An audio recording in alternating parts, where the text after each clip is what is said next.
So I wanted to make a quick update.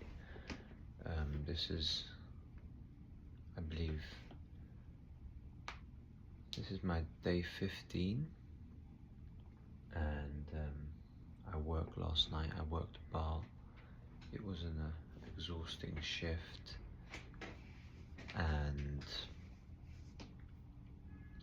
I held my energy together really well, as I only took a 2-minute cold plunge, which felt incredible once I came out, because I didn't feel cold at all. I could have kept going, but I need to be really careful right now, as my body's cold continuously. The thing is, I'm so used to the cold now that I touch myself and I feel freezing. I've warmed up a little bit more. I was pretty cold all night, and I guess my body, once it cools down during sleep, then I start to get really cold. And I also haven't been drinking much of the electrolyte water that I've made, because it's just so salty, and maybe I need to reduce the salt content on that. I feel exhausted. I went to the Eaton Centre, and honestly, walking up the stairs, my energy was just not there. But now, let's get into the interesting part of this, where I'm starting to notice how important breathing is, and how your deeper thought and belief in what you do affects even your energy.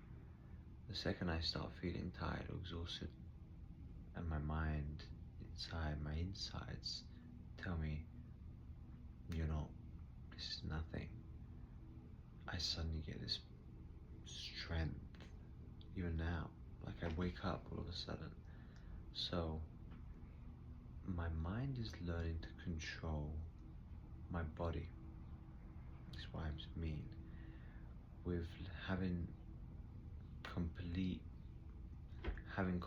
let go of desires, whether it be, celibacy is a big one, food, which is probably the main one, all the other things like material, and I'm very much not a material or money oriented person at all, so I could say I've been blessed with that. But also ego, is something that we all battle with, whether we admit it or not, whether we acknowledge it or not. You know that a lot of us are only self-conscious momentarily when we're asked that question, but continuously being in a state of self-consciousness and viewing things objectively is a mindset, that a conscious state that once you achieve, it's just the beginning. It's no wonder why in a lot of older books like the Bible or other mystical books or esoteric teachings, we have compartmentalized our psyche and our consciousness rather. And yes, we are like a house full of multiple floors, and honestly, people that are, ones that, where we all are, somewhat stuck in a way of worrying about what we have and what others have and what we are, what we look like. We don't believe what's on the higher levels of this house within ourselves. So fasting is much, as long as I'm going, the more I'm starting to understand that you really don't need food to have energy. Other interesting things have been coming, like interesting cravings. to even mention it, but it's weird, you know. It's like,